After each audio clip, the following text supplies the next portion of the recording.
A very good evening to you all in India. Good afternoon and good morning to others from wherever you are joining. It is actually hard to maintain our sanity in these trying times.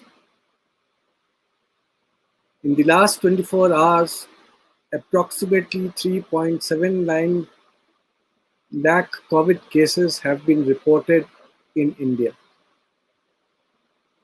3,645 died in one day. I'm not mentioning the world figures. These are only figures from India. Secondly, these are very conservative official figures. The actual figures are far too alarming. Probably none of us has remained unaffected. We have lost many teachers from Aligarh Muslim University. The last count was around 24, and many more are suffering.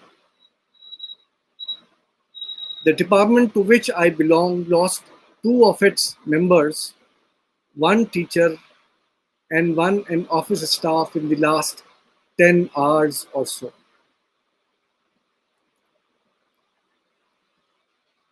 In such ominous times, we at Aligarh Society of History and Archaeology, that is ASHA, and Ganga Jammi Heritage decided to show a thumb to the virus. We will continue with our programs to bring some reprieve to our lives and retain our sanity. We cannot be defeated.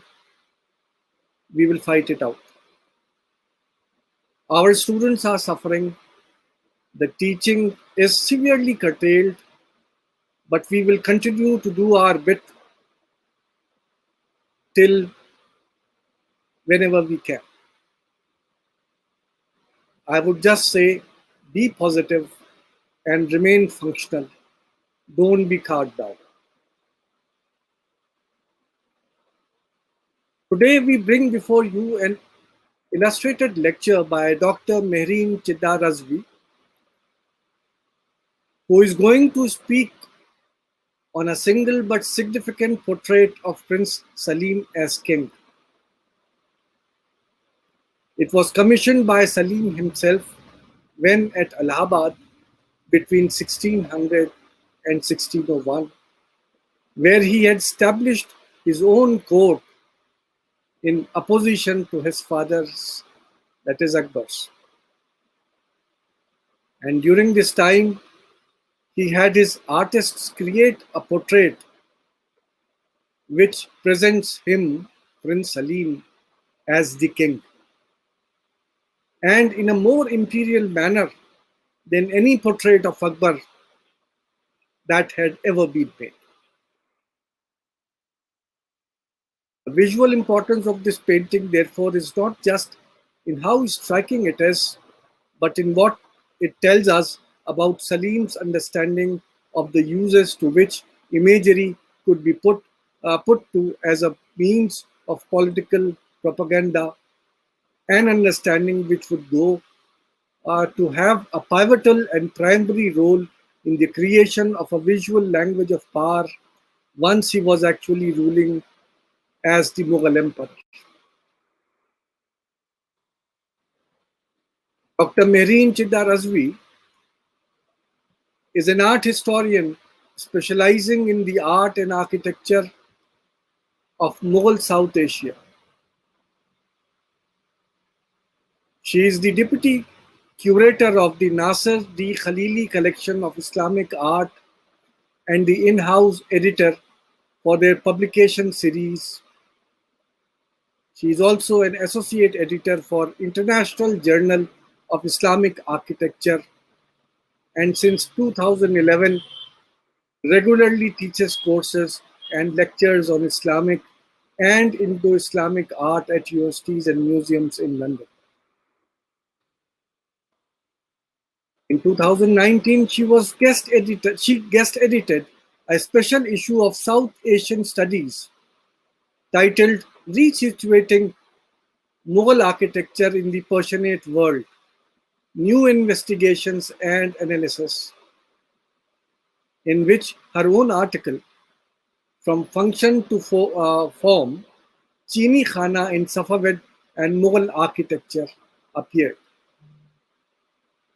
She is currently co-guest editing a special issue of the Journal of the Royal Asiatic Society on Persianate painting to be published in 2021, and has an article accepted for inclusion, that is Power and Politics of Representation, picturing elite women in Il Khanate paintings. He has published extensively on aspects of Mughal art, architecture, and urbanism. A selection of her publications include Lahore's Badshahi Mosque, Spatial Interactions of the Sacred and the Secular, which was published in 2020, Patronage as Power in Appropriation Constructing Jahangir's Mausoleum, which was a MARC publication in January 2019,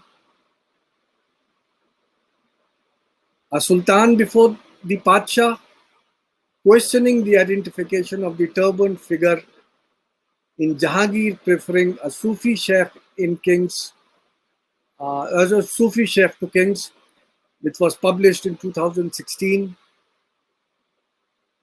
And Where is the Greatest City in the East, the Mughal city of Lahore, in European travel accounts between 1556 to 1648, published in 2015 by Routledge.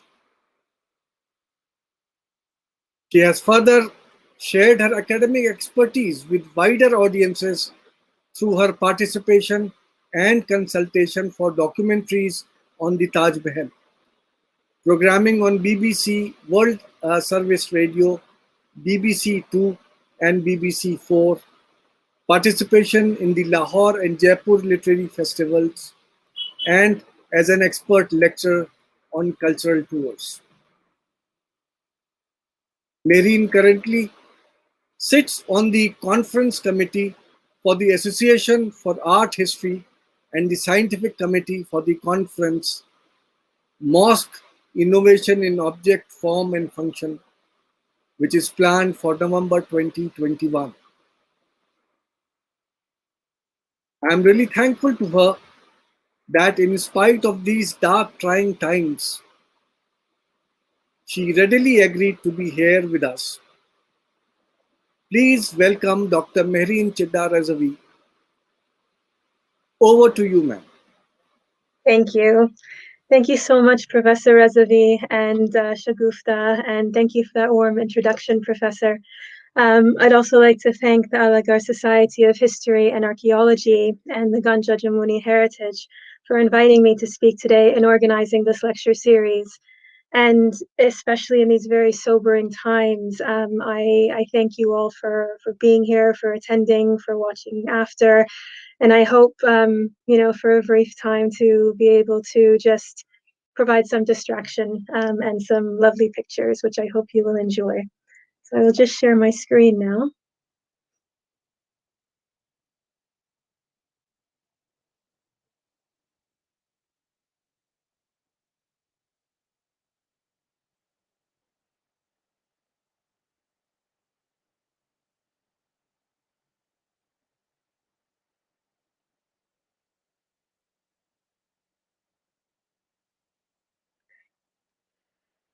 So, in Allahabad, between 1600 and 1601, the artists Manohar and Mansoor created a portrait of the Mughal Prince Salim. I've been enamored and intrigued by this painting since 2011, when I saw it in person on display at the Reichberg Museum in Zurich for the Masters of Indian Painting exhibition being held there at the time. In the portrait, Salim sits cross-legged on an elaborately decorated gold throne. He sits proudly erect and with shoulders back, one hand on his right knee, while the other is raised to chest level, making a gesture of some sort. He is sumptuously dressed in a jama, which is embossed or embroidered in gold. The larger gold cartouches on his clothes each contain the figure of an animal. A dagger with a jeweled handle, within an even more elaborately bejeweled gold sheath, is tucked into his patka, or his waist sash. From his neck hangs a double strand of lustrous pearls, with smaller beads of a different, darker stone separating each from the next. A few jewels stud his turban. While Salim's body is presented to us full on, his face is in perfect profile as he gazes to his left. He rests against a deep red velvet bolster, also decorated with gold, the design of which echoes the pattern on Salim's jama. The throne on which Salim sits is an incredible piece of furniture.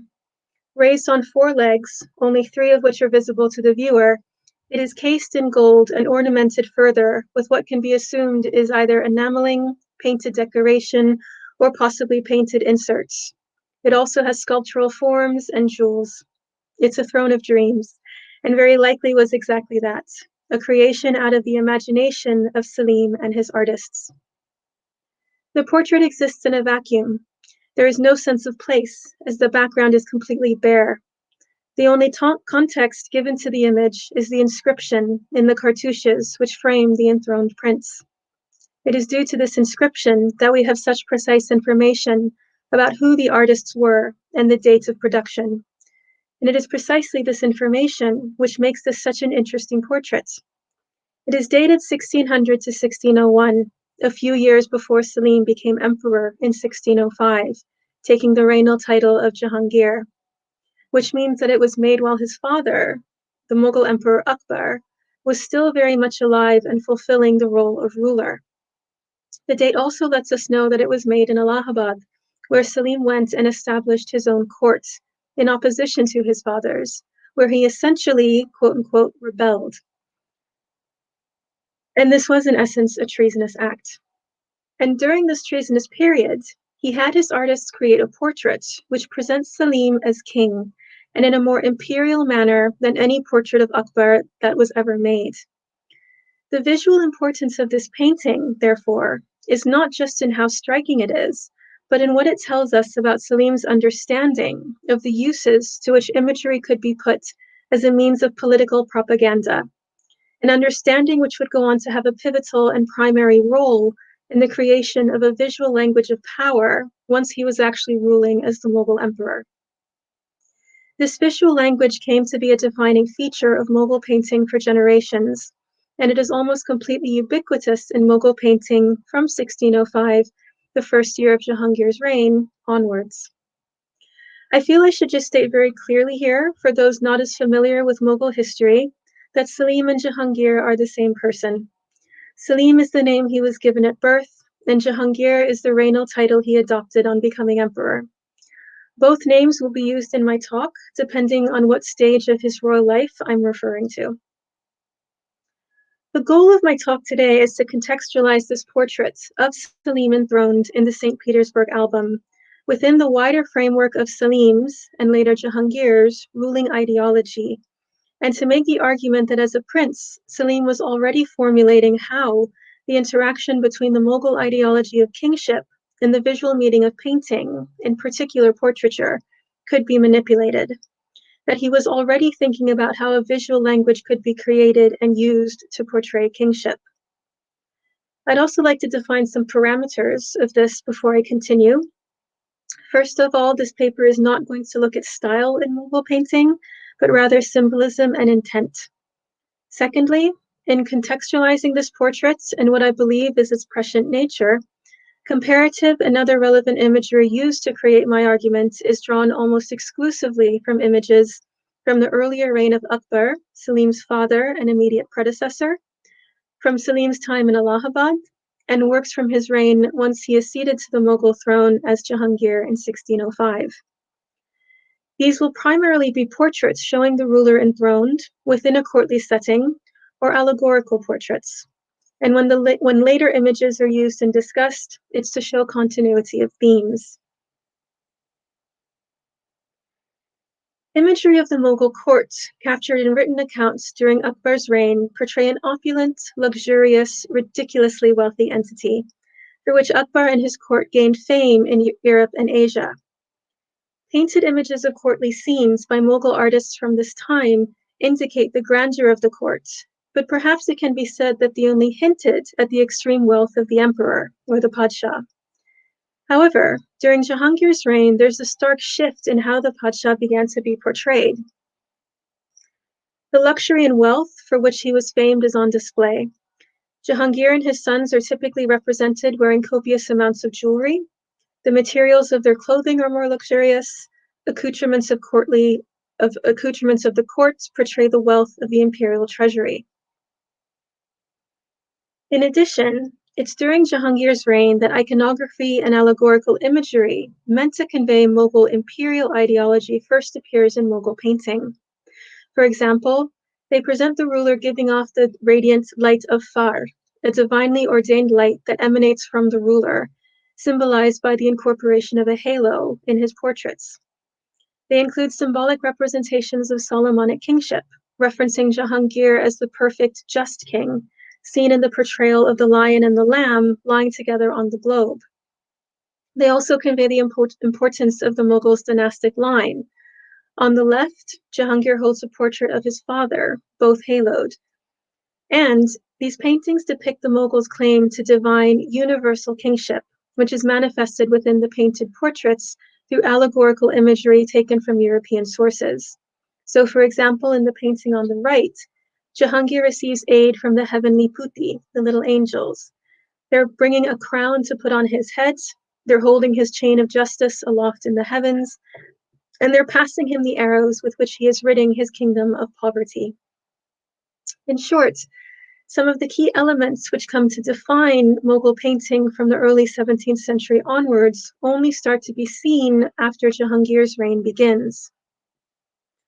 While Jahangir has been receiving more and more scholarly attention since I began working on the art, architecture, and material culture of his reign more than 10 years ago, he still does not receive the credit he should for the formation of a visual language of power, which then goes on to permeate and define Mughal visual culture.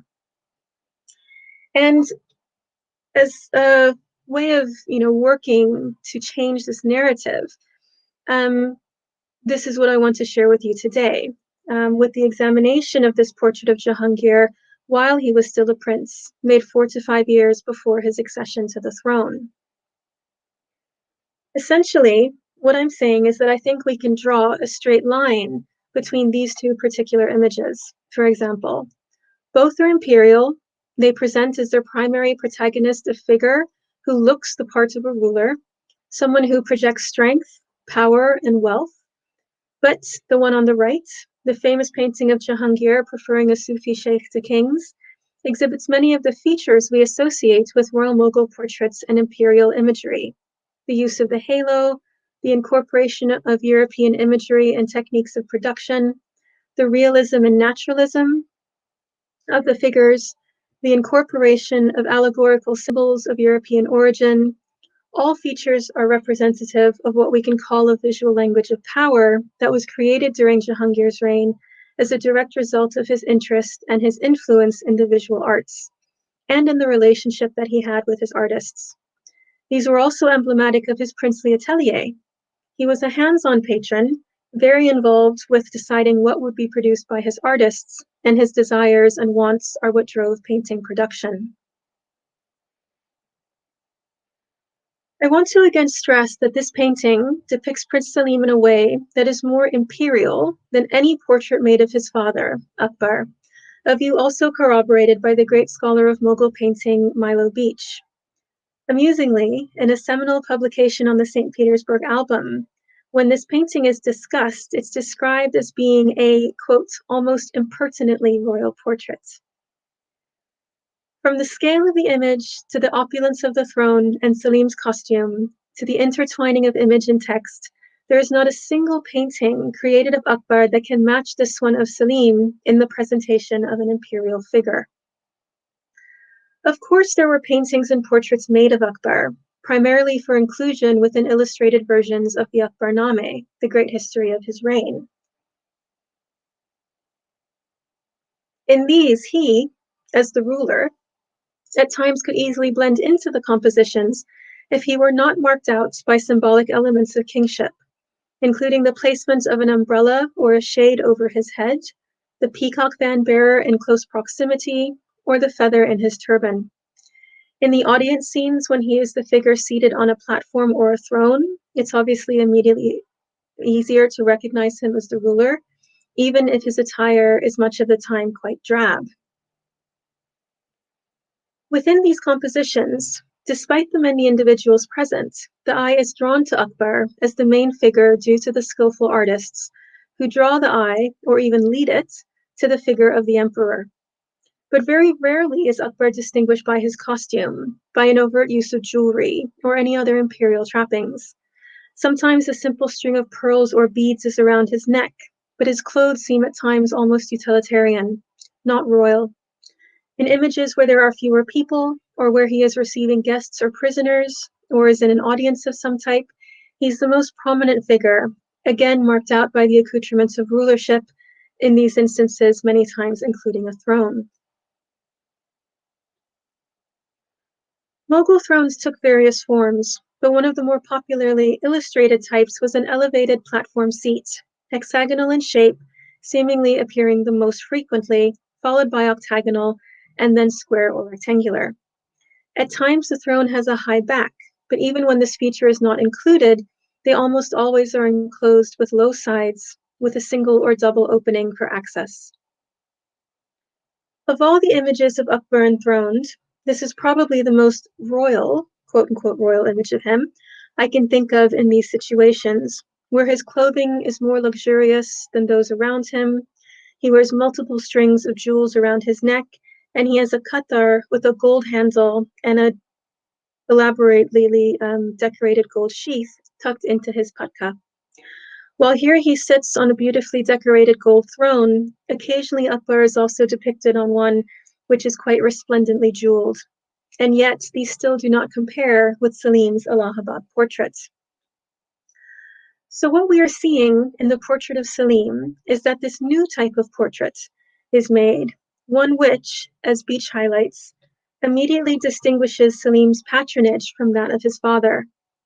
Beach then goes on to say that this portrait is, quote, a statement of aspiration, not fact, in which the rebellious Salim already shows quite different interests in visual imagery than those of his father, end quote.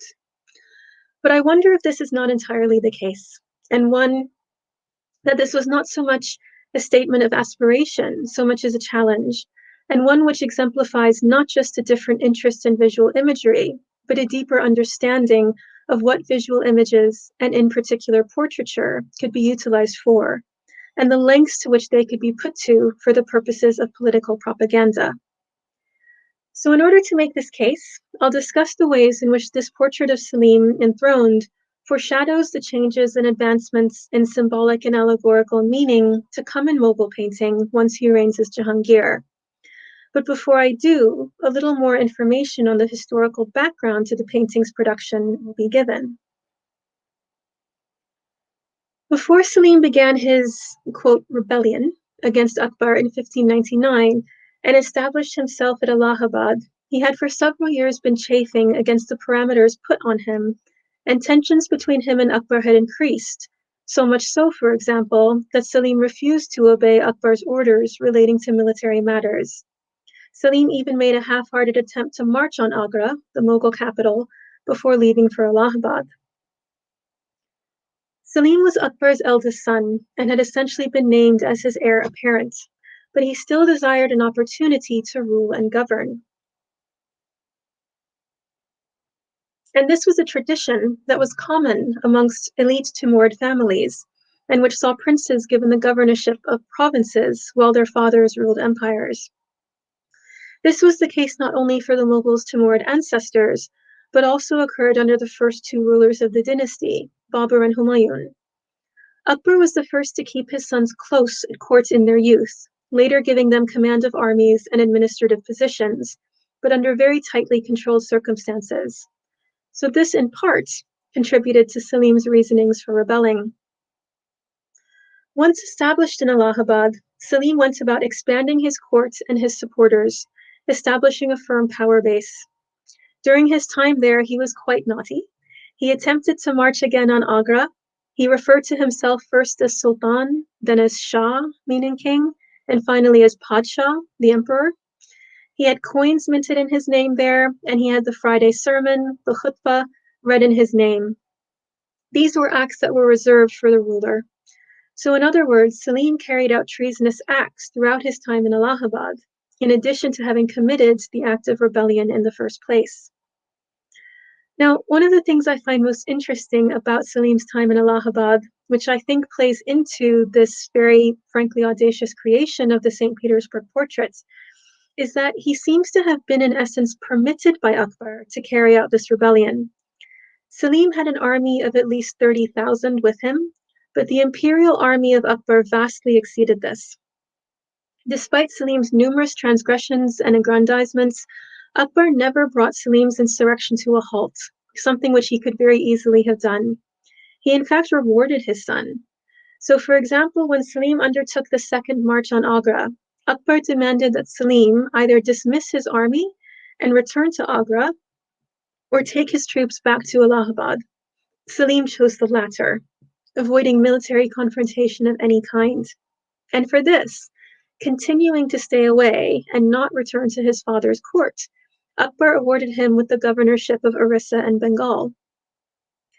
Lisa Balaban-Lilar, in her recent study on Jahangir, raises the intriguing idea that in a way, Akbar was willing to tolerate Salim's rebellion as it gave his son the opportunity to govern and develop skills and relationships that would serve him when he became emperor. I think there's definitely something to this train of thought, including, as I'll attempt to show, in the artistic outputs of Salim's Allahabad atelier.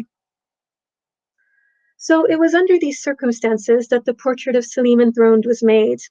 And when we examine it with this wider context of production in mind, a case can be made for its prescient nature, foreshadowing important elements of Mughal painting that will permeate the imperial atelier once Salim ascended to the Mughal throne.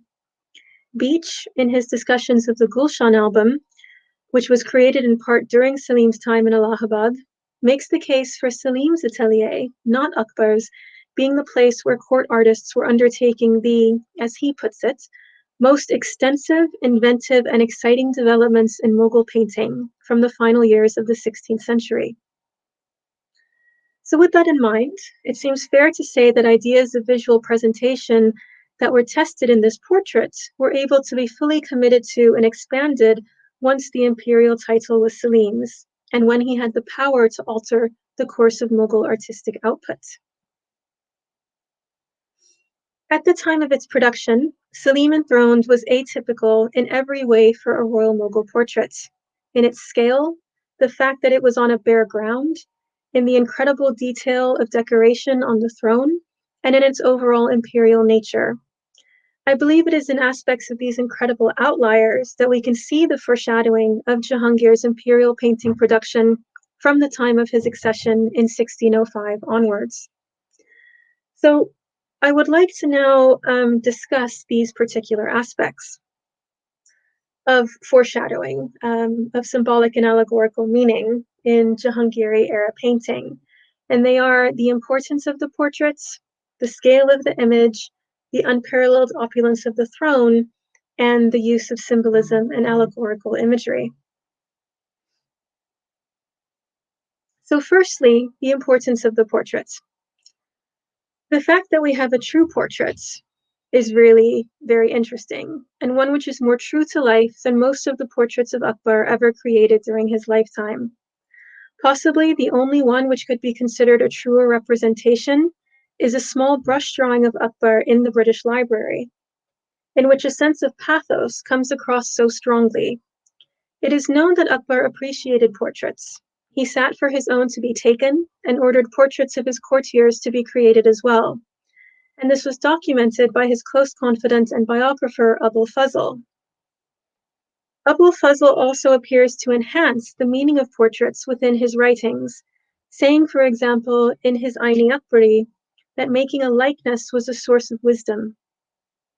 By the time Salim had his portraits in Allahabad made, Akbar's views on portraiture were already established and written down, so they were known to Salim. All the more reason, I think, to see in the creation of Salim's portraits a challenge. Akbar's portraits were all small scale, created primarily for inclusion within illustrated Akbarnames. In these, his is the likeness on which the most attention has been paid, to which attempts have been made to model the features and individualize them, but never, with the possible exception of the British Library sketch, to the extent we see in Salim's Allahabad portrait. As pointed out by Elaine Wright, despite the Akbarname being such a formal text, and one which exuded the written version of Mughal imperial ideology under Akbar, visually he was presented as less formal and less imperial.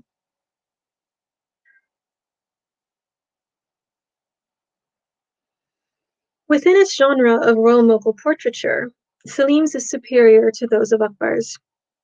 There is much more of an attempt made by the artists of Salim's portrait, Manohar, to create a true likeness in comparison to the multiple depictions of Akbar we have.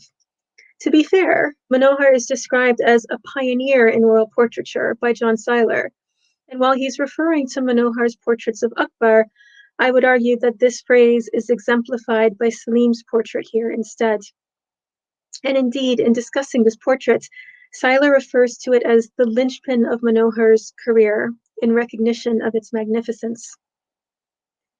The accuracy of representation that Salim clearly expected of his portrait is indicative of his personal preferences.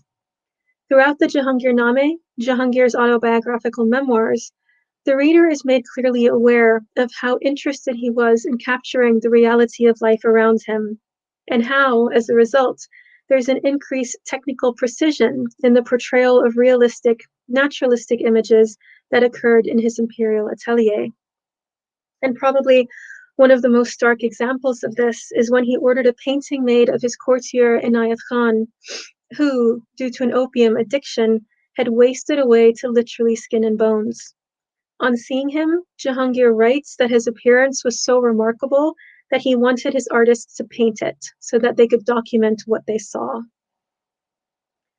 Such an interest was present in Salim while still a prince, and can be encapsulated in the vitality of the Allahabad portraits. If we accept the premise that portraits, when they are contemporary with their subjects, become a means of primary documentation, this idea of depicting reality becomes even more clearly in focus. It also seems clear that there was a psychological component being made here, permissible by the trust Salim placed in Manohar to create a portrait like no other seen before at the Mughal courts. The second element of Salim's portraits which foreshadows what is to come in Mughal imperial production is the importance of scale. As the only figure on a single piece of furniture, the scale of Salim and his throne are stupendous when compared with other works on paper of enthroned rulers.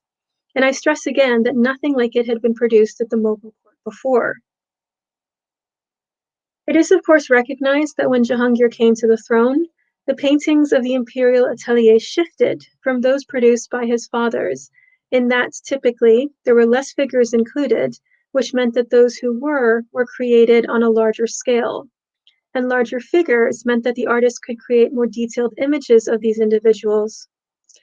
There was also a greater interest in album production seen under Jahangir than under Akbar, which meant that more single-page compositions were created that included portraits, and more single-image portraits of the ruler were produced as well. Salim Enthroned very much foreshadows this type of production, of a single image of a prince or a ruler, which becomes very popular, focusing the eye directly on the individual portrayed. In addition to the scale of the image, the fact that it is left on a bare ground makes it even more striking and impactful. This aspect of the painting will be returned to shortly. As mentioned earlier, under Jahangir, there's a sharp shift in displaying the wealth, opulence, and luxury of the Mughal courts in painting, and this too, I would argue, is foreshadowed in the Allahabad portrait.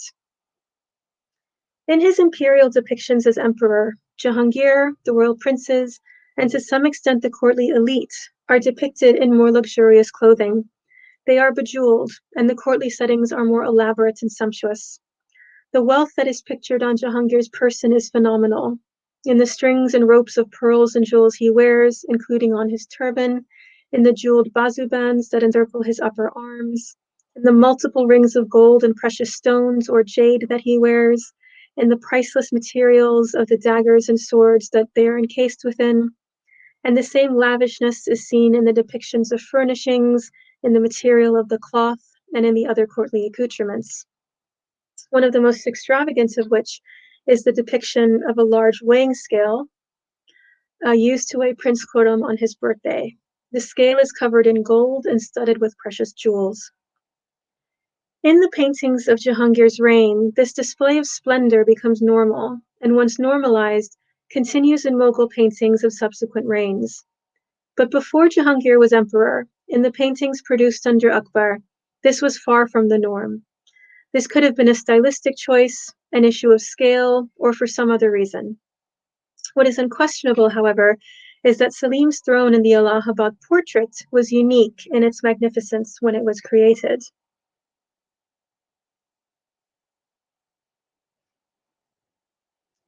I'd mentioned above that one of the markers of kingship seen in portraits was the incorporation of an umbrella, or sometimes a parasol or a textile canopy, to cover the head of the ruler, including when rulers were enthroned. With Salim's portraits, a covering of any sort is dispensed with. Possibly because of the opulence of the throne, Salim felt comfortable without the inclusion of a parasol or canopy above him, despite their inclusion being a marker of rulership and a typical hallmark of enthronement scenes. Not only did later depictions of thrones become more elaborate in paintings, but actual thrones of Jahangir and Shah Jahan were more elaborately constructed. Jahangir, for example, writes in the Jahangirname of the throne he was gifted by his father-in-law and prime minister, Itimaduddaulah, which he describes as an extremely elaborate and intricate throne of gold and silver. The legs were made in the shape of lions holding up the throne. And of course, Shah Jahan commissioned the Great Peacock Throne, a throne covered in gold and studded with all the loose gems and pearls in the imperial treasury. Coming now to the last area, in which Salim's Allahabad portrait foreshadows the visual language of kingship formulated during Jahangir's reign, the category of symbolism and allegorical imagery.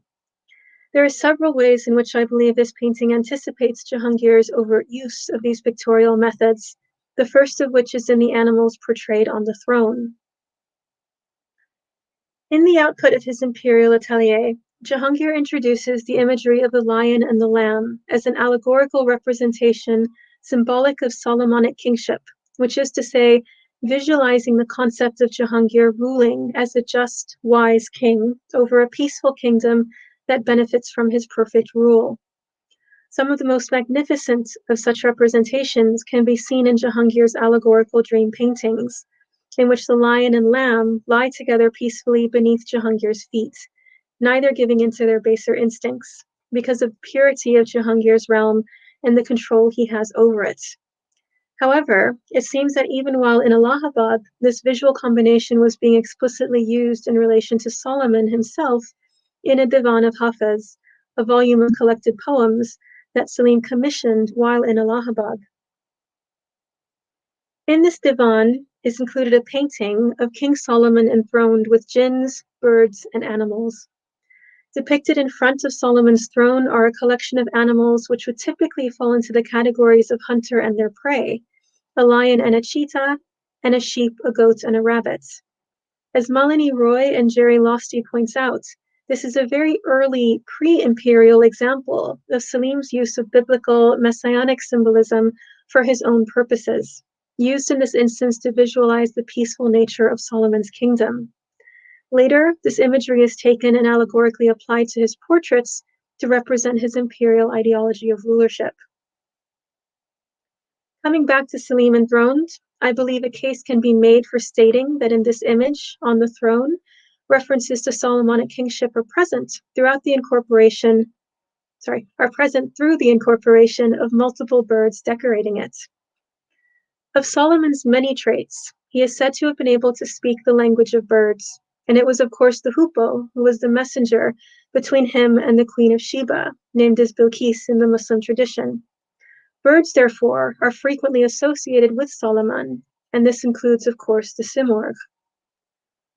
On Salim's throne, birds abound, in the cartouche band below the seat and on the high backrest, where they are intertwined in a foliate arabesque on a blue ground.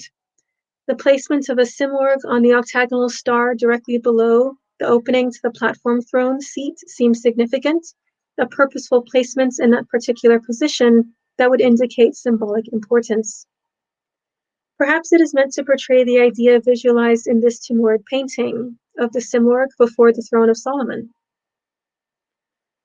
Simurghs later featured prominently in Jahangir's Kala Burj at the Lahore fort as a means of portraying Solomonic kingship, as argued by Ebba Koch, and features also on the famous tiled picture wall of the Lahore fort, started by Jahangir, which is resplendent with other references to Solomonic imagery as well. Of further importance given to the depiction of birds on this particular throne is made by Anna Malika in her study of Mughal thrones and solar symbolism. One of the birds she singles out for mention is the light falcon, depicted in combat.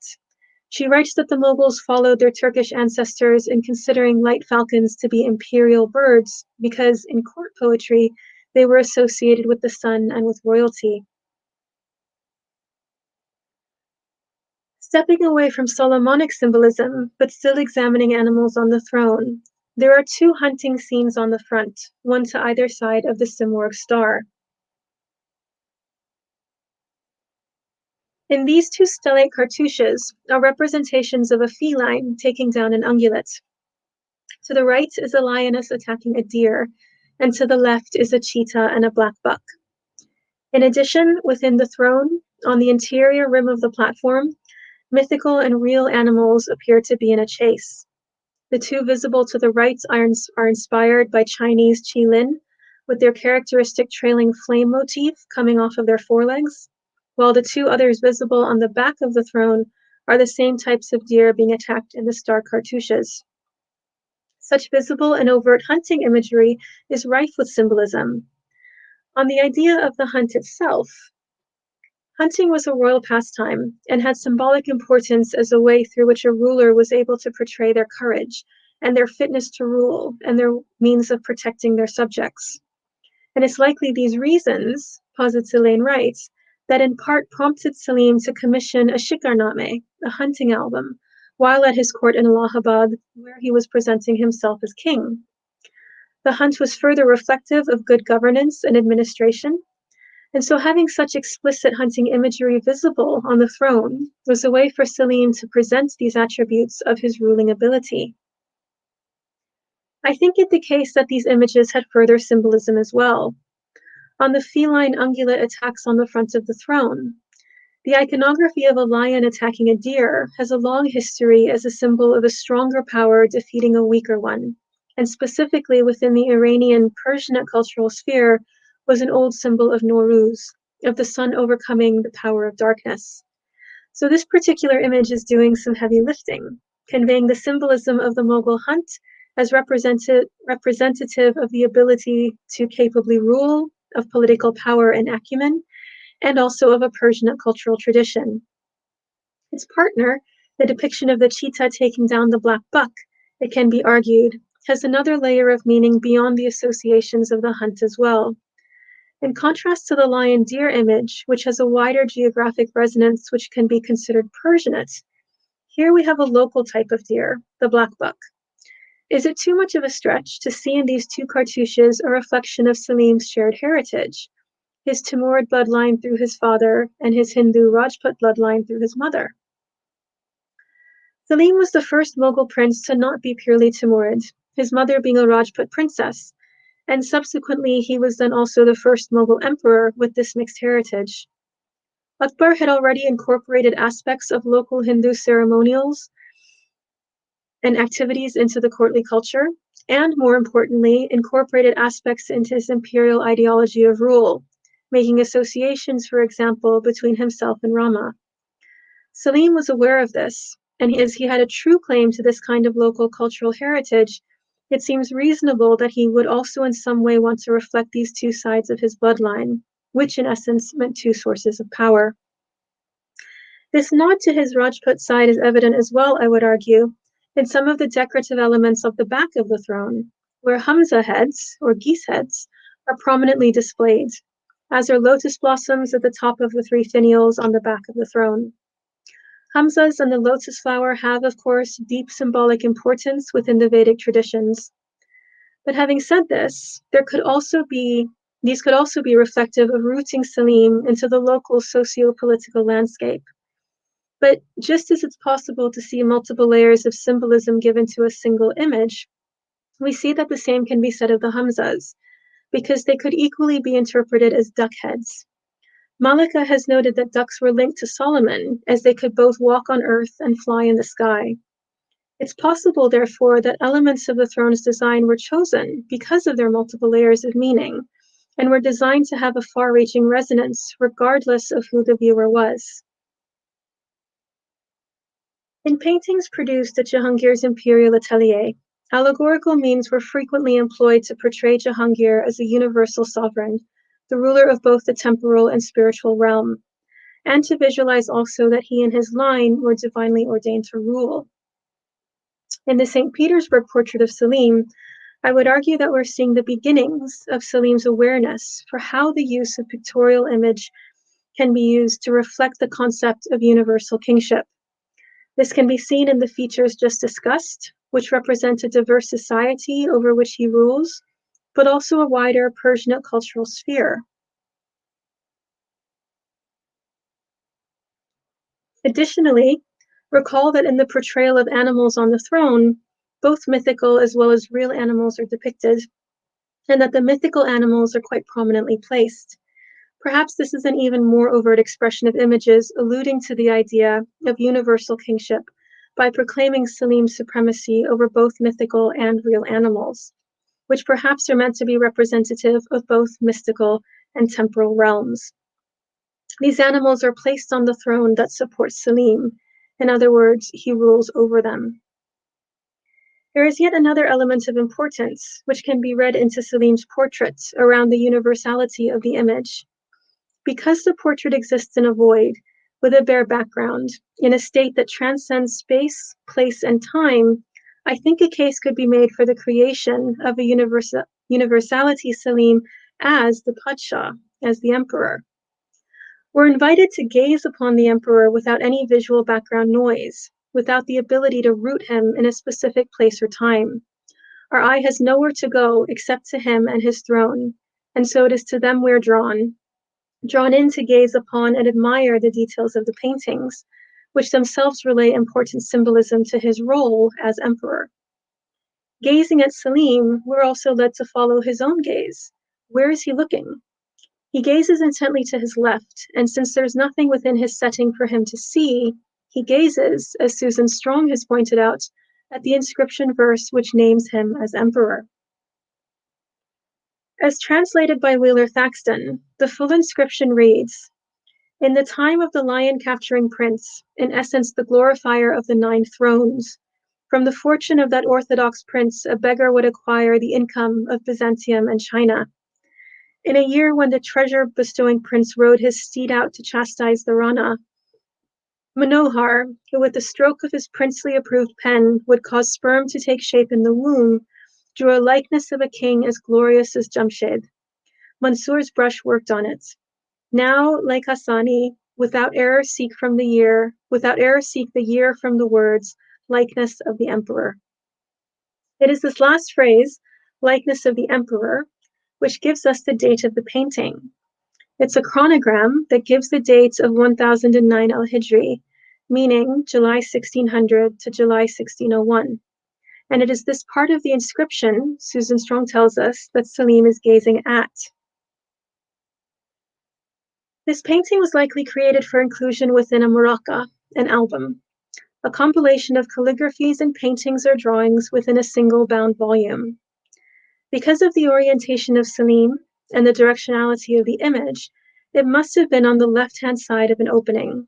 Remember that in the Islamic Persianate tradition with which we are dealing, manuscripts open from left to right, and you read right to left.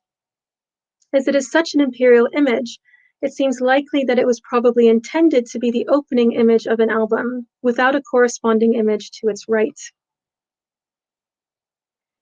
After being taken from the Mughal Royal Library to Iran when Nader Shah sacked Delhi in 1739, it was given new margins, placed into an album, and paired with another portrait to its right. We know that while albums were made during Akbar's reign, they were much more popular during Jahangir's, and even as a prince, he was interested in their production. We know, for example, that there were 3 albums started for Salim before his accession: the Salim album, the Shikarname I already mentioned, and the Gulshan album. Started in Agra before his rebellion or in Allahabad, these 3 albums exemplify Salim's early interest in this format of production. And as such, the St. Petersburg portrait folio appears to be one of the early examples of an album page produced for Salim, in which there's such an intertwining between a single image and the associated text placed around it. The symbolic meaning of the words resonates with the painting, infusing it with an extra layer, or perhaps a better way of phrasing it would be a more explicit layer of symbolic meaning. It's still the case that the created image is the primary focus, but the chosen words to accompany it complete the totality of the message that the folio is meant to convey, that of Salim the Padshah. So to conclude, while this portrait has been rightly feted for its magnificence, it should also be highly regarded for what it can tell us about the Mughal Prince Salim as a patron, about his interest in the arts, but most importantly, that he exhibited an early awareness of how to utilize painting, and in particular portraiture, for, in essence, propaganda. While this portrait is missing the allegorical and symbolic iconographic imagery we tend to associate with portraits of Jahangir, at the time it was made, in the final years of his time as a prince, during a period of rebellion against his father, the emperor, it was created within the confines of an established imagery, while at the same time breaking loose of those parameters in almost every single way.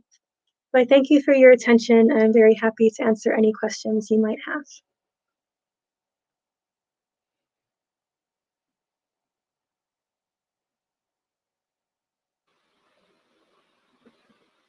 Thank you.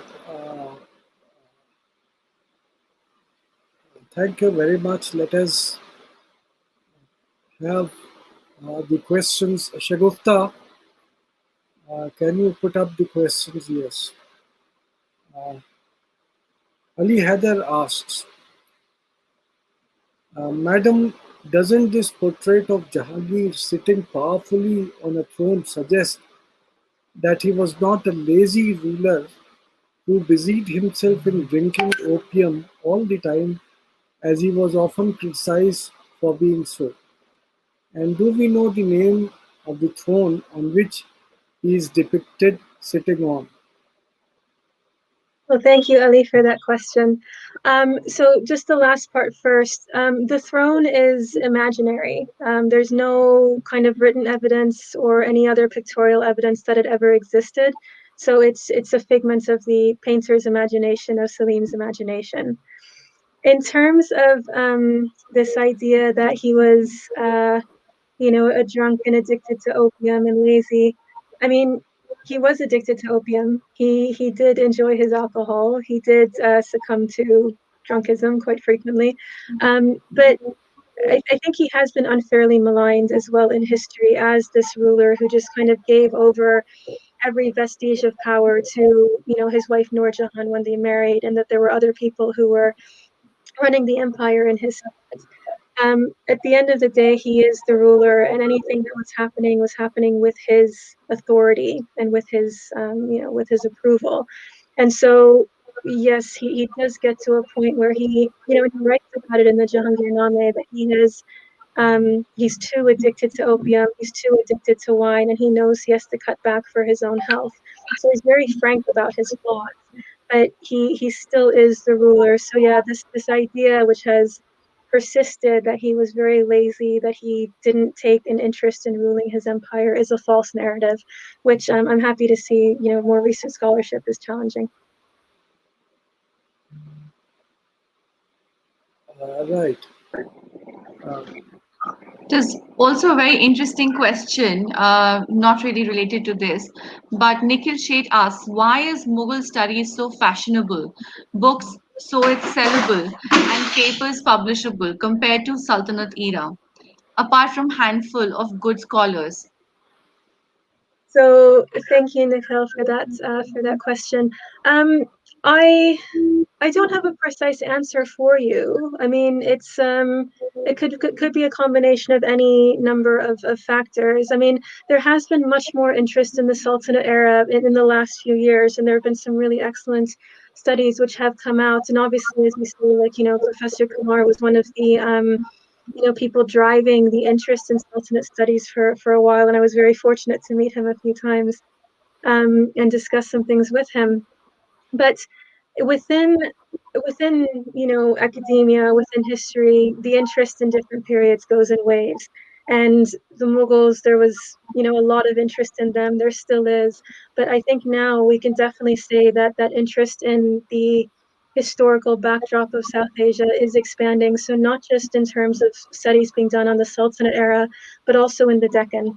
If we're talking about the Muslim history of South Asia, and so there is quite a lot of work being done by very, very, very good historians and art historians and scholars. So yeah, keep the eye out for other things you could look to find out more about that.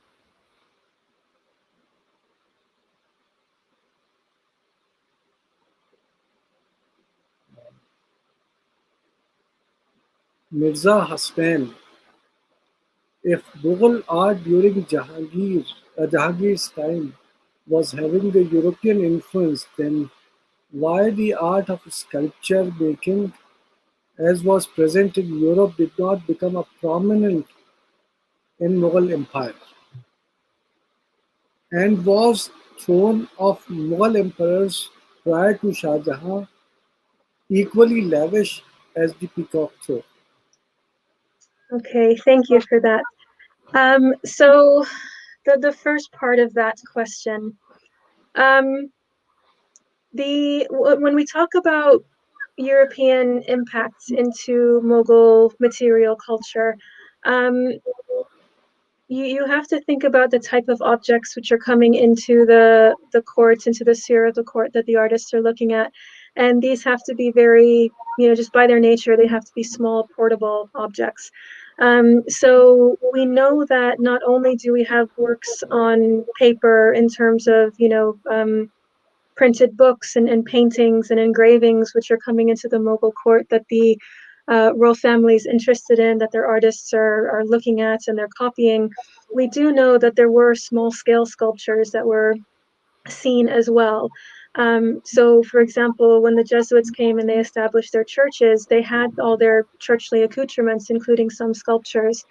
And we know that there were quite a few sculptures produced in Goa, for example, for the kind of Christian population there.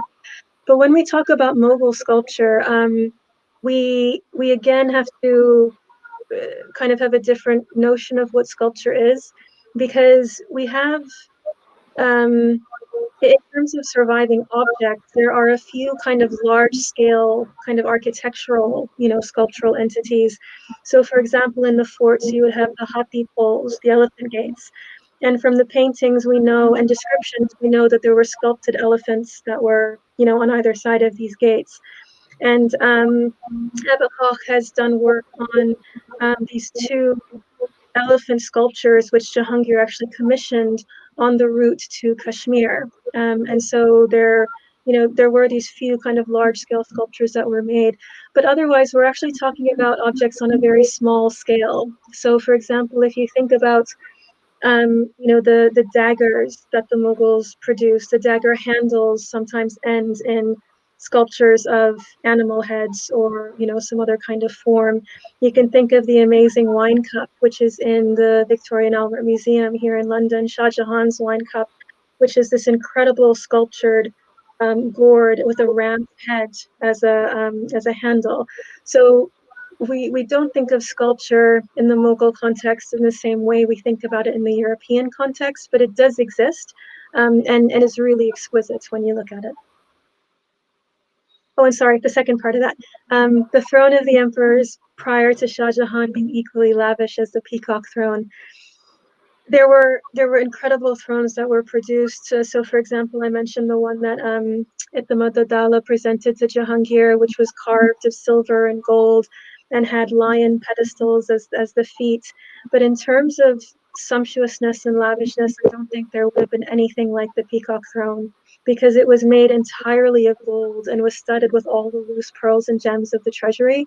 And it was, at the time it was produced, which was 1631, at that time the cost would have been, like 1 billion rupees, so priceless to make.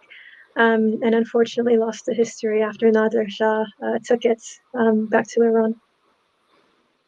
Well, Mirza Hassan, I think the first part of your question is also related to the fact that the Mughal artist or artists would only draw or be inspired from those objects which were imported into India, into the Mughal court by the you know European travelers and merchants, and that is why we find that the paintings, the printed books, the polyglot Bible. I mean, these are the objects which make their appearance and are being copied by the Mughal artists.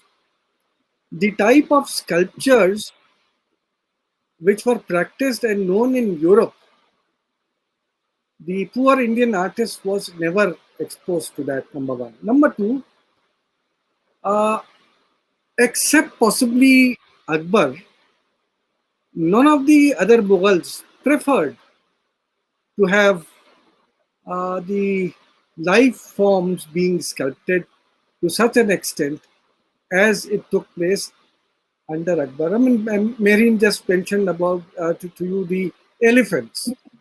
This is more an Indian tradition than any derivative sculptural tradition from Europe.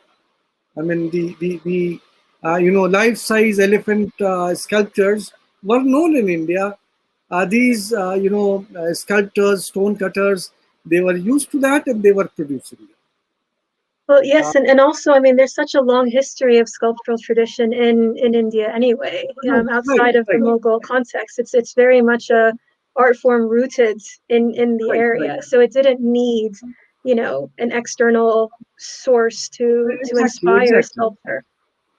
And I mean, I would just, I'm repeating myself. I mean, I have repeated that during this series at least 3 or 4 times, that in Akbar's Fatehpur Sikri, sculptures are found on the buildings, which were used by Akbar himself. So we cannot say that sculptures, I mean, peacocks were drawn, birds were drawn, life forms were drawn. In fact, in a building which is known as Abdar Khana, on the dados, there are still, traces of human portraits, possibly which had once been made.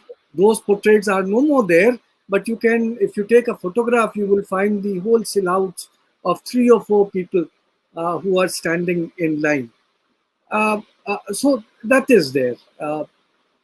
As far as the Mughal thrones are concerned, Mehreen has already answered that. But just to add something to that, Akbar's reign is the reign of simplicity. Uh, Basic platforms would do. In fact, when he started having the Ibadat Khana discussions and so on and so forth, when he started uh, having mystical experiences, he chose a natural rock to sit upon and think about God. So you look at all these paintings, and Mehreen today showed you a number of paintings where his thrones are very simple. They may be sometimes octagonal, they may be square, but Hardly any decorations on that, just like hardly any colorful, exquisite clothing on the body of the emperor himself.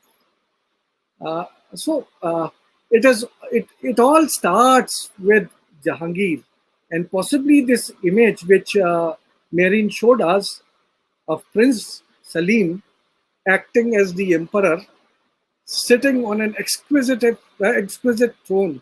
It reminds you more of Shah Jahani thrones than the thrones which were made earlier. So there was a gradual development in that, and by Shah Jahan's time, we hear of opulence, we hear of jewels and gold and silver and whatnot going into the making of. I mean, look at the Ibadat Khana painting, where Akbar is shown sitting on a throne. Look at the court scenes from Fatehpur Sikri, Akbar sitting on the thrones. Very simple. Look at the thrones of Jahangir himself. Uh, most of them, naturally, they are better than what Akbar was sitting upon, but far, far inferior to the exquisite thrones of Shah Jahan. Hmm. So there was an evolution of even this. I'm sorry I interjected so much in that. Not at all. Right, next question. What does the use of the term Pacha in the inscription at a time when Salim was not yet enthroned as emperor tell us? It tells us that he was, well, not quite delusions of grandeur, but certainly that he, he's challenging Akbar. He set himself up at this court. He's calling himself Padshah, and acting to all extensive purposes as the emperor of the province of Allahabad. But like I said, he's being allowed to do this. So this is quite an audacious, it's an audacious portrait, it's an audacious inscription, where he is overtly making this claim, in this very visual manner, that he is the ruler. And I mean, really, it's one of the things we always have to think about when we are looking at these paintings is who's seeing them. And so really the audience for this particular portrait would have been very, very small. It's not something that Akbar would have seen, because he's in Agra, Salim's in Allahabad. It's something that Salim would have shown to, his intimates. It would have been probably known about his court. But in many instances, it's also simply the act of making something and the act of having such an inscription, which kind of gives it this kind of talismanic quality, this talismanic power. And so the fact that he is proclaiming himself as emperor is this very, very kind of potent symbol, that he's making before he actually then becomes emperor. Yes, I mean, not only that, but what we find is that at a time when he rebels at Allahabad, he not only mm, uh, commissions this painting, takes up the title of uh, Shah or Shahenshah, but also has coins struck in his own name. That was, in fact, for the first time under the Mughal rule that an emperor was alive, and yet the royal prerogative was being, Usurped. usurped by a usurper. And as Mehreen keeps on telling you that um, uh, Akbar doesn't seem to mind it so much, or is it that he was by this time not in a position to mind?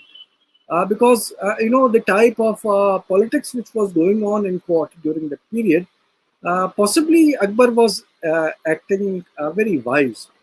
Not only all this, Jahangir had Abul Fazl murdered, and although Abul Fazl was not a grandee in the sense that he was holding the highest rank or something, He was holding a very minor rank, mediocre rank, you may say, but he was the confidant of the emperor. And Akbar, in fact, was much disturbed by the murder, but nothing happened. Yeah. Nothing happened. At the most, he got angry with the Bundula chieftain who actually got the Abul Fazl murdered. Yeah. It's probably also important to mention that, Salim had two younger brothers who both were dead by this point, or very close to dying at this point. They both died of, alcohol-related issues. And so, Akbar has this, son who he's named as his heir apparent, who's rebelling against him, who's calling himself king, but really he has no one else that he could pass the throne onto unless he skipped Salim altogether and gave it to Salim's son, which led to a whole other, host of political issues once Jahangir actually comes to the throne. Right. Next question, please.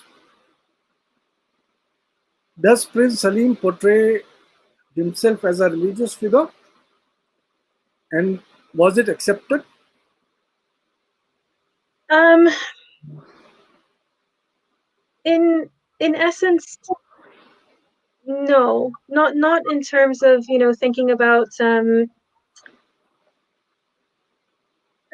okay, this could either be very easy or very complicated to answer.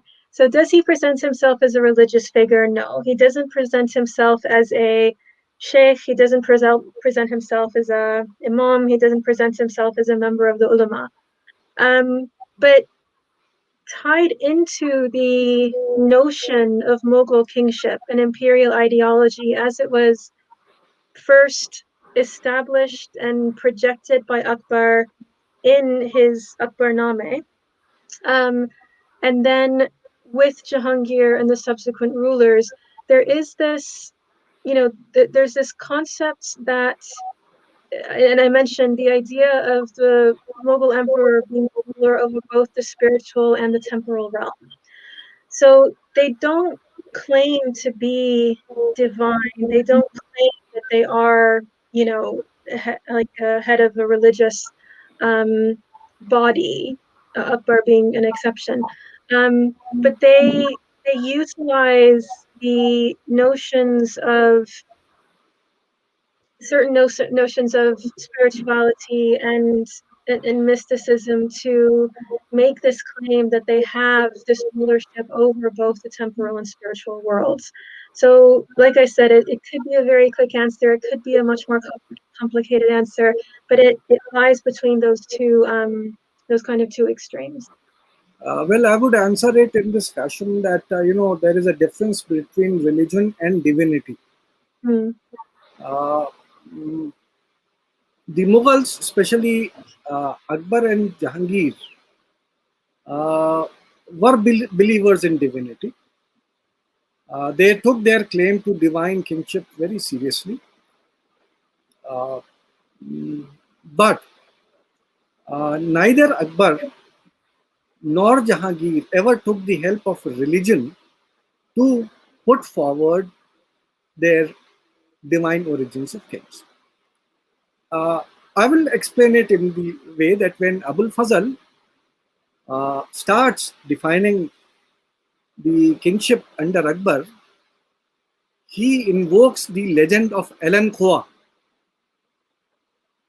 the grandmother of Genghis Khan, a non-Muslim, in fact, a destroyer of the uh, Islamic places like Baghdad. So there is a legend of Ellen Khoa, according to which Ellen Khoa, just like Mother Mary, was impregnated by the sun god, and the sun god visited her tent, her yurt, at least 3 times. So she had 3 sons. All these 3 sons were thus sons of the god himself. They were all divines. One of them was the father of Changiz. And Abul Fazl says that this divine conception, this semen of the god, traveled from womb to womb until it came to the womb of Akbar's mother, and Akbar was born. So Akbar is a divine king, no doubt. But none of the Islamic theories is being invoked to put forward his claims to divinity, and that is why you would find that throughout, Akbar's period, there is much stress which is given to legends of Mary and Jesus. So much so that by Jahangir's period, uh, both these Jesus and Mary image become very, very popular as far as Mughal art is concerned, because this is something which they incorporate via Alan Khwa into their own theory. They also claim, both Akbar and Jahangir, that they are Noor ala Noor, basing themselves on the Ishraqi philosophy, an Iranian philosophy, uh, the philosophy of light, divine light.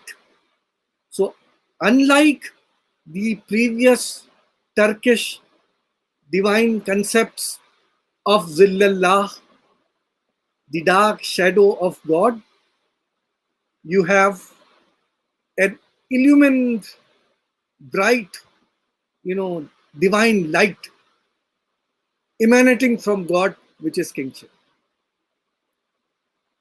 Jahangir further tells us that he followed in toto whatever was done during his father's reign. And he's very clear in stating that I, as far as my policy of religion is concerned, I followed the same, or the kingship, as was being practiced under my revered father. But later on, there were a number of legends which were added by the Naqshbandiya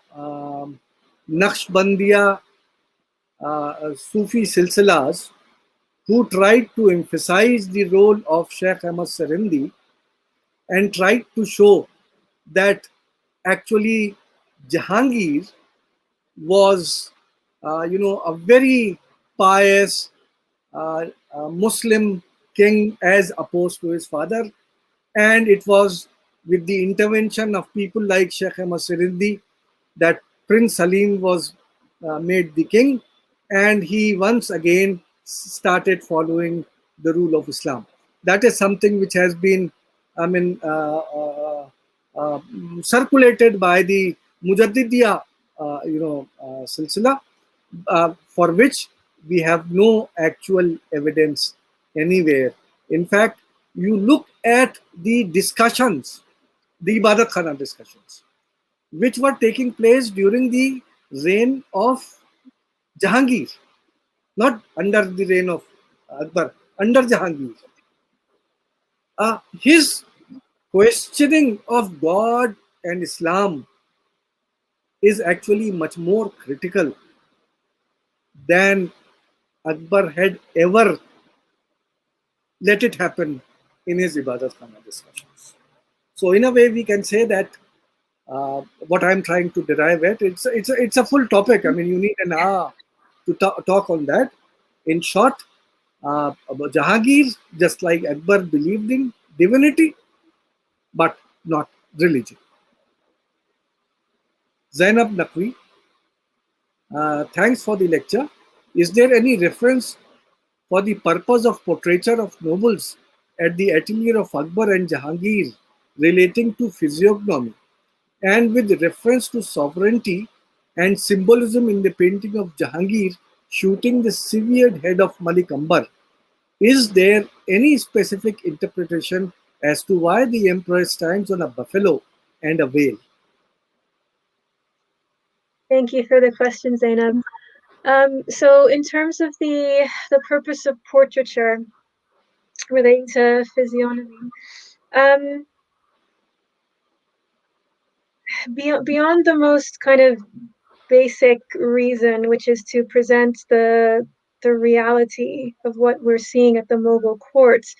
Um, no, I mean, there was this interest in portraying, the reality of what's being seen around them. And this starts during Akbar's reign. Akbar's the one who has his artists first start to make portraits of the courtiers. And it's written about in the Akbarname that he wants to, to have these portraits done. He's preserving these images of these people for the future. So you have this kind of uh, you can kind of think of it as a picture book of all the people who are at the courts, and all their portraits are being made, and they're all being labeled, so you know exactly who they are.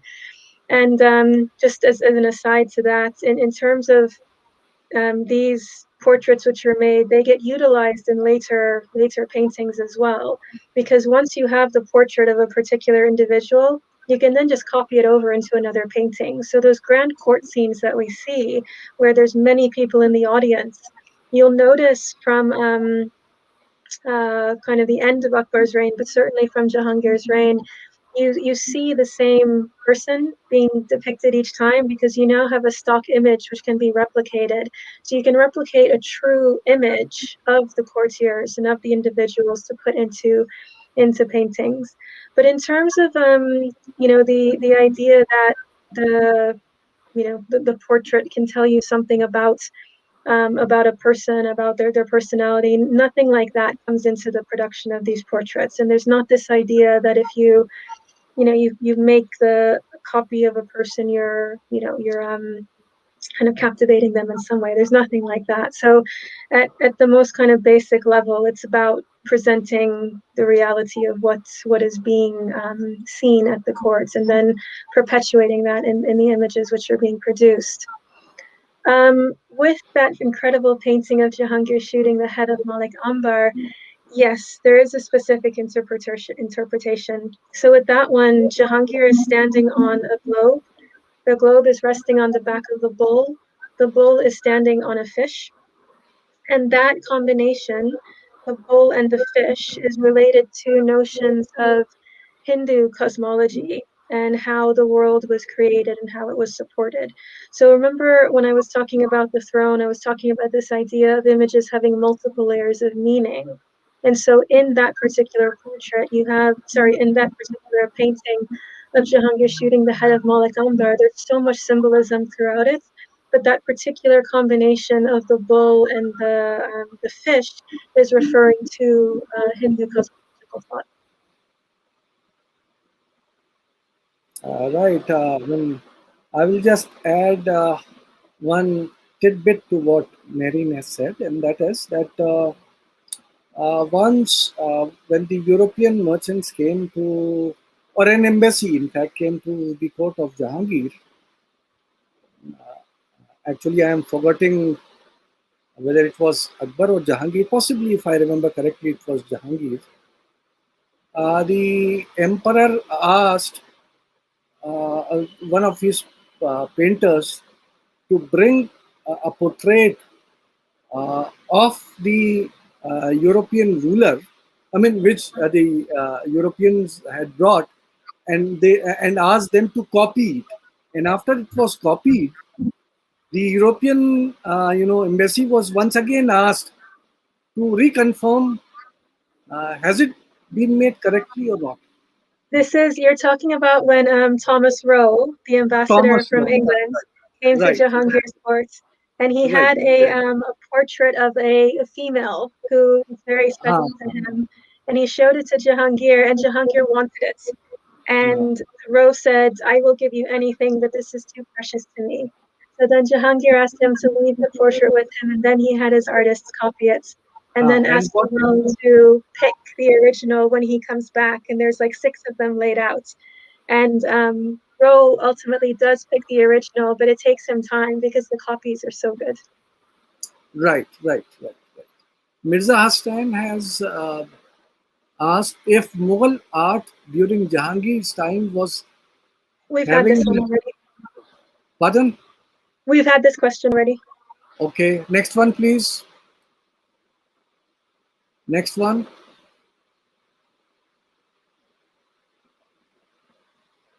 Is there any connection between throne and the king personally and ideology? Aurangzeb is never shown sitting on such thrones. Arey bhai, before he asks, did ever Aurangzeb have time to sit on the throne? Well, and if he did, if he would have been sitting on the peacock throne, right? Because that was still then. So, um, yeah, the connection between the throne and the king's personality and ideology. I mean, you know, Aurangzeb is an emperor at the end of the day, and whatever kind of ideas there are about him, he was a ruler. He was an emperor. He of course sat on thrones. I don't. I can't remember off the top of my head if he commissioned any, but certainly Shah Jahan had already commissioned the Peacock Throne. He'd already commissioned the great, the marble Pietra Dura Jaroka throne, which is still in Delhi today. At every single fort in every single city, there would have been a throne that the emperor would have sat on when they were there. So the connection between the throne and kingly ideology, I mean, it's intertwined. Um, Whatever form the throne took, it was a throne, and it was imperative to have this kind of visual space for the emperor to be enthroned whenever they were in their courtly settings. And some of them were portable as well. So whenever the emperor was on the move, which was very frequent, the thrones traveled with them, or a throne traveled with them, so they could establish the true, presence of a court even when they were on the move. There is a question by Hasnain Aziz. I don't know whether it has been put up or not. Madam, doesn't these powerful portraits suggest that Jahangir had more power over Mughal Empire than Empress Nur Jahan? Well, I certainly hope so, because Jahangir was the emperor. So, yes, so this was something I alluded to before, this idea that, that has been historically perpetuated about Jahangir being somebody who was not interested in ruling, who was not interested in, who was just interested in fun and drinking and opium and women, and the idea that, yeah, Nur Jahan took complete control. Um, this is really a very uh, old-fashioned way of thinking of things, I would say.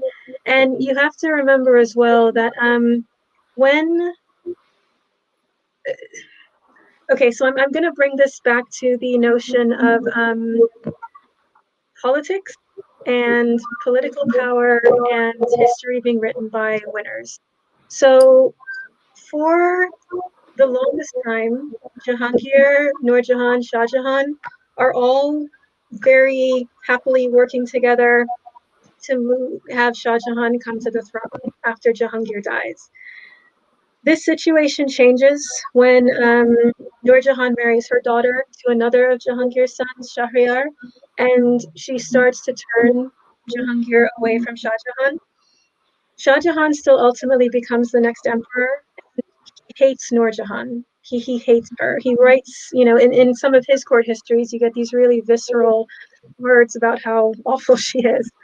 Um, and so she is kind of vilified in the historical record once Shah Jahan comes to the throne, but not only in the Mughal record, but in the European record as well.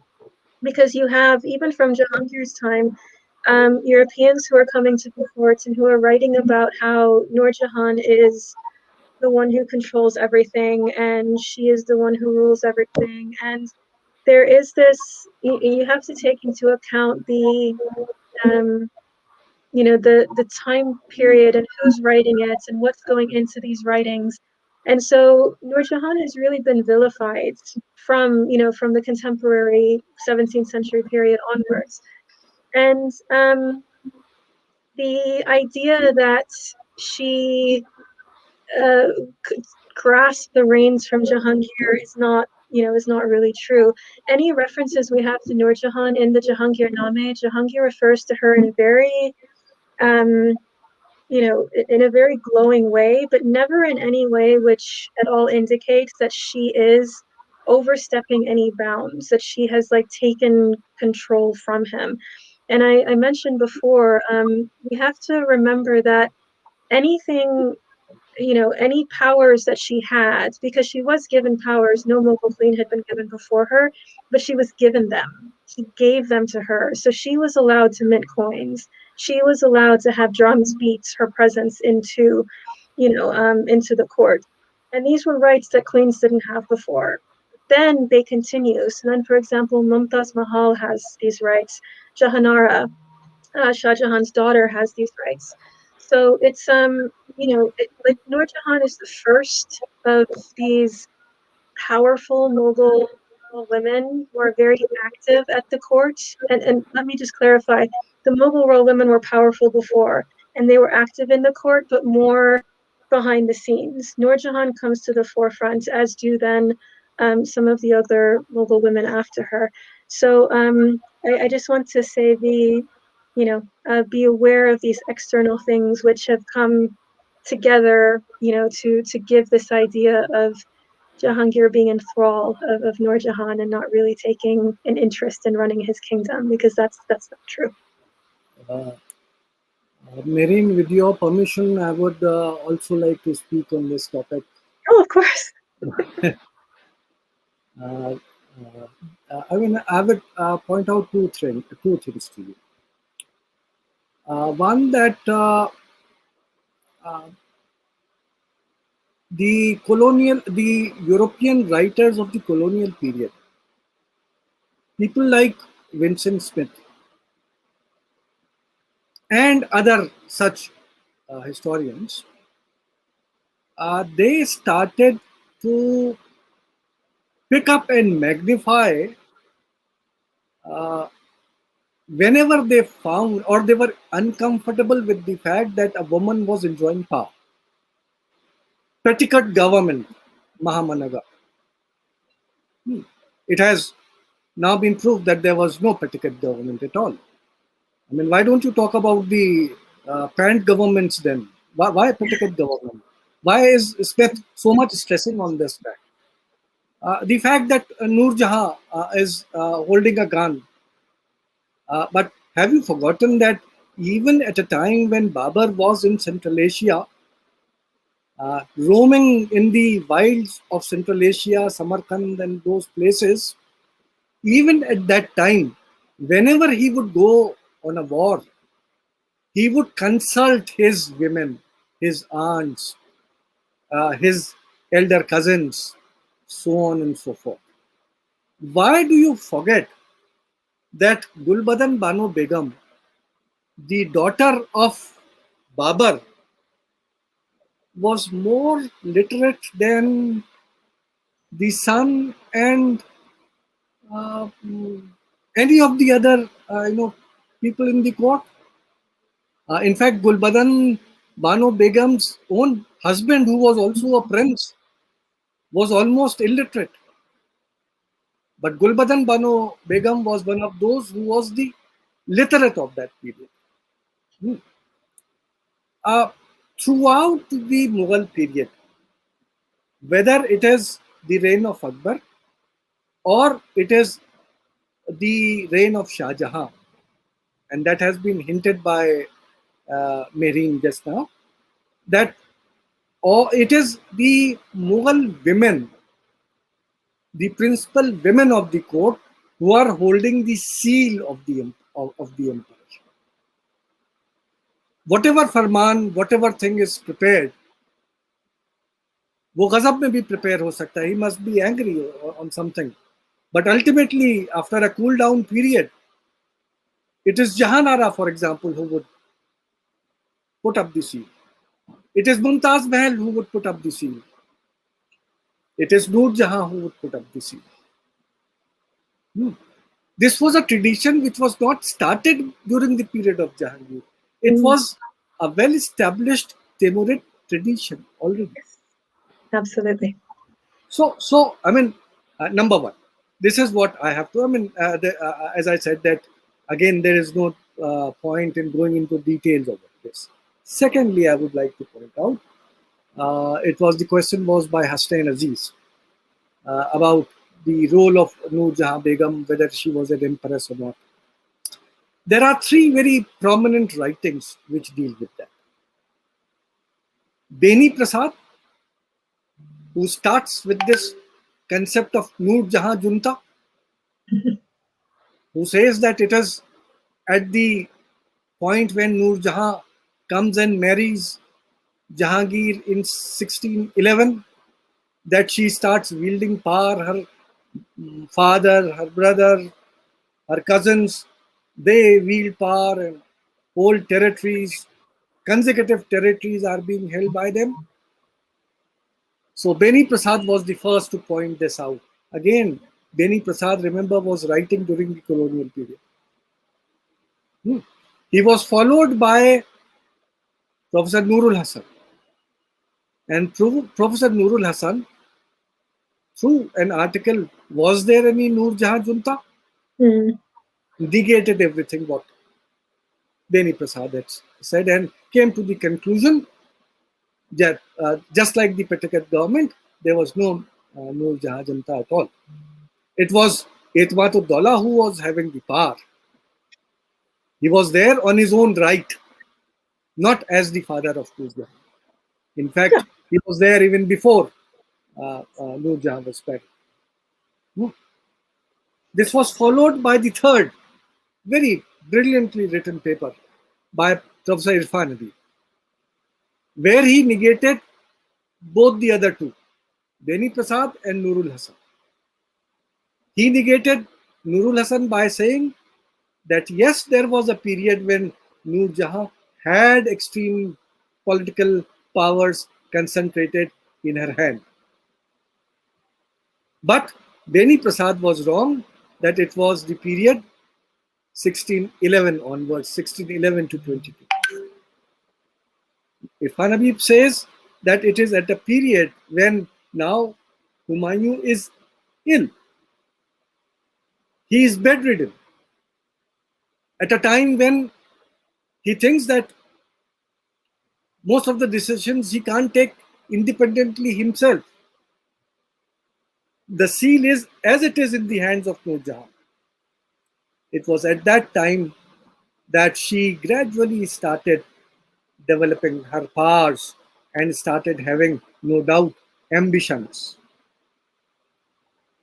Not for herself. She never wanted to become the queen. She wanted her own, son-in-law, the husband of her own daughter, to succeed. And here resulted the clash between Khurram and Noor Jahan. The end result was that there was a rebellion, Mahabad Khan's rebellion. Jahangir was, in fact, in a way arrested. He was confined. Noor Jahan was virtually arrested. And when Shah Jahan came to the throne, he saw to it that Noor Jahan or any of her coterie people were never given any positions. And a lot of writings against them were also compiled, trying to bring a bad name on her. I would just say that Noor Jahan was just like any other Mughal queens or princesses from the period of Babur, from Central Asia, down to, I won't talk about Aurangzeb because we don't have any example of Aurangzeb discussing with the women at all. But at least from Babur down to Shah Jahan, this tradition continued. And that was nothing special as far as Noor Jahan was concerned.